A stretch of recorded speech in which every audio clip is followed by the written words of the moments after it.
Hello everyone and welcome to Battle of the Beast Reptile Rampage episode number 22. I'm Adam and today we got the sixth battle of round 2 where we'll have 2 more beasts fighting out for one of the last remaining spots in round 3.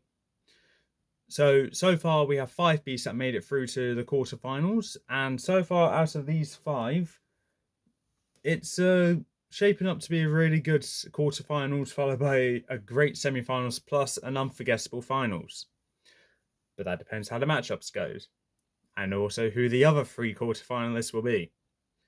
So I got 2 beasts in front of me which are fighting out for one of those remaining spots for the quarterfinals, and looking at these beasts, I do not know who's going to make it into this one.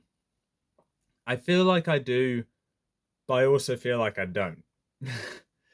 So with that, let's introduce him. Representing Series 15, Velma's Revenge. This beast has a really good reputation with previous Battle of the Beast tournaments, and this one has also given me a couple copyright strikes. I'm of course talking about Plexor, the Raging Reptile, versus his opponent, Representative Series 19, Kingdom of Dragons. Next, in the previous 3 battles, his 3 teammates have all battled, and so far, it could be better results for them. But this is the last dragon left in to battle in round 2 from Series 19. And how will he do? Well, it depends how he does against Plexor. I'm talking about Quarg, the Stone Dragon. So Plexor versus Quarg, interesting matchup if you ask me, because this is one that I wouldn't normally look at and think this could be a good fight. And I'm looking at it now and I'm thinking, what do I do here? So I'm going to have to go with the clock arena for the Hunger Games Catching Fire, first of all, as the battlefield. And as for that, I generally have no idea. So with that, let's get to the stats and try and figure out where we're going to go from there. Plexor the Raging Reptile. Fishing communities in the Kingdom of Tangala tell scary stories about the legendary cursed fish, whose capture brought rains to help farmers, but no one actually believes the story, even though they hold an annual festival in which they capture a model version of the creature. They should not be so careless, for beneath the water lurks Plexor, a monstrous reptile whose gaping mouth can swallow whole boats and unlucky fisherfolk. Age 253, power 195, magic level 201, fright factor 85, size 291. Powers and abilities: enhanced strength, enhanced reactions, natural weaponry, scales, underwater breathing, and speed swimming. Weaknesses is land travel incapability and gill blockage. Quarg the Stone Dragon. Watch out for this stone dragon's blue eyes. They have the power to turn questers to stone. Is it any wonder that Tom's enemy Beric tried to bend this beast to his will? Age 265, power 269, magic level 178, fright factor 92, size 259. Powers and abilities: flight, flame vision and petrification, fire breath, natural weaponry, enhanced strength and enhanced durability. Weaknesses is petrification, weakness, and enchantments. Okay, so with the stats done for Plexor and Quarg, now with that being said, Clock Arena, like I said, from the Hunger Games Catching Fire for the battlefield, and with that, let's get into this.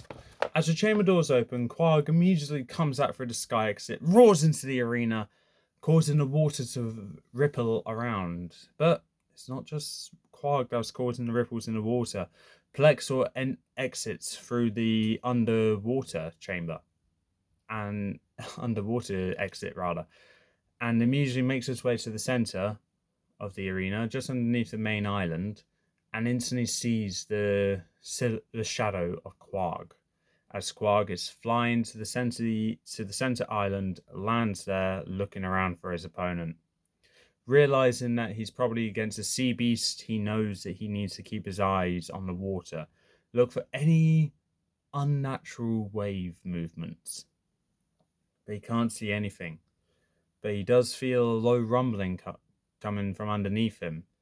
But before he can realize that he needs to get away from the mainland, Plexor slams his whole head right through the mainland, shattering the rocks everywhere, and then grabbing onto Quarg's stony leg and pulling him into the water.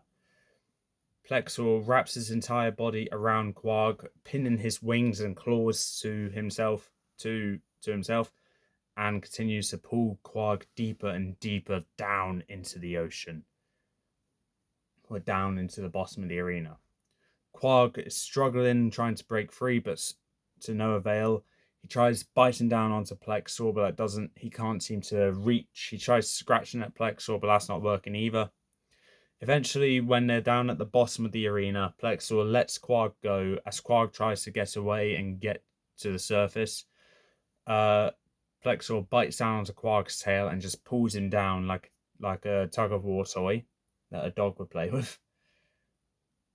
And Quarg realizes he needs to fight Plexor underwater without breathing. How long can you hold your breath for? Quarg turns around to face his opponent, who's just toying with him at this point. As Quarg now has freedom over his tail, he reaches out to scratch at Plexor. Plexor dodges it and snaps down, biting onto Quarg's arm with so much force that it actually chips the stone, causing cracks to appear around his arm. Quarg winces in pain over this, but tries not to roar out, realizing that all the air he has in his lungs is what he needs to deal with. He stares directly at Plexor and tries to shoot his stony beams towards Plexor, but with the water obscuring his vision, he was way off with the aiming and it hits the wall behind Plexor. Plexor swims around Quarg, using his fins to just disorientate Quarg more, using his tail to spin him around, and he bites down onto Quarg's tail with enough force to shatter the stone on him. Quarg is struggling at this point, but realizing he needs to get away, looks down at the ground, seeing the sandy earth underneath the water, and realizes what he needs to do. He lifts up his two front claws and slams it into the ground, causing a dust cloud to appear, obscuring Plexor's vision, and using his hind legs, Quarg uses that to his advantage and shoots himself upwards to break the surface of the water. As Quarg breaks the surface, he gasps for air before diving back down, instantly to be greeted by Plexor swimming up behind him, with his mouth open, ready to bite down onto him. Quarg goes right into this, not showing any fear whatsoever, and right before Plexor can chomp down onto Quarg's head, Quarg uses his claws and pries Plexor's jaw wide open, keeping it open and turning Plexor's head. So then it's more comfortable of position that Quarg has Plexor in.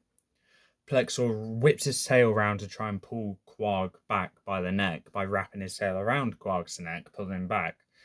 Quarg takes no notice of it and just pulls Plexor's mouth wider open, causing pain for Plexor, causing him to lose his grip around his neck. But before Plexor can get his tail away, Quarg bites down onto Plexor's tail, causing Plexor to roar in pain as he has his tail bitten completely off by Quarg. Quarg then, using his hind legs and his wings, forces himself up, breaking the surface of the water as he's hoisting this gigantic monster out of the water. And now that Quarg has broke the surface and is out of the water in his territory, he used his legs to, alongside his claws, pry Plexor's mouth open. He angles himself to where his front claws are on the top jaw and his lower claws are on the bottom jaw, and he just pushes with all his might as Plexor's roaring in pain, trying to break free, but Quarg's not allowing it. As Plexor starting to struggle and eventually starting to loosen himself, Quarg shoots his stony gaze directly at Plexor's forehead, immediately encasing Plexor in stone. Plexor is still struggling though. Quarg can still hear the roaring from Plexor, and he can see that the stone chippings are starting to break free already. Quarg realizes that Plexor is going to break free, so Quarg needs to act quickly. Using all the strength he can muster, he stretched his body out, pushes his front legs and back legs as far as they would go, breaking Plexor's jaw wide open. And at the same point, the stone around Plexor immediately disintegrates, and Plexor is just floating in the water, jaw broken wide open and barely conscious, barely clinging on to any life left in there. Plexor does regain himself and staring right at Quarg with his jaw just now dangling, his lower jaw now dangling from his head. In anger, he charges up towards Quarg, goes to headbutt him, but with how disorientated he is and how fast Quarg is, not in the water, Quarg just moves to the side as Plexor plows right into the wall of the arena.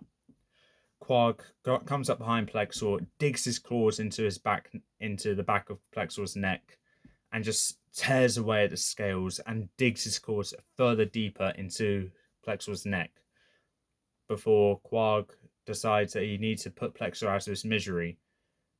Grabbing the top of his head with one claw, he twists his head whilst keeping his neck in place with his other claw, breaking Plexor's neck, and Plexor immediately slumps into the water, floating into the middle of the arena. Quarg turns around, makes his way into his chamber, going through the sky exit, diving right into there, and roaring before the chamber doors close. And with that, Quarg has won, Plexor has lost. Do you think Plexor should have won? Please comment below. Think about how my words final and Quarg's moving on to the next round. Right, now, it's no secret that I do prefer Plexor over Quarg here, but the thing is, though, with Quarg's body being made of stone, that was one thing that Plexor had didn't have that Quarg did. That was an advantage for Quarg. It also came down to the innativeness of Quarg when it came to that battle, of being able to get out of the water, but also apprehend this beast, which next to his tail and head, what can he actually do? So I think it was obvious Quarg was going to win, but it was just a matter of case of how Quarg was going to win. I think I did ultimately choose a good way for Quarg to win, and it came at the cost of a very violent death for one of my favorite beasts. But that's how the battle goes. So with that's all for this time. If you like what you saw, leave a like, leave a comment, don't forget to subscribe, press the notification bell down in the corner below.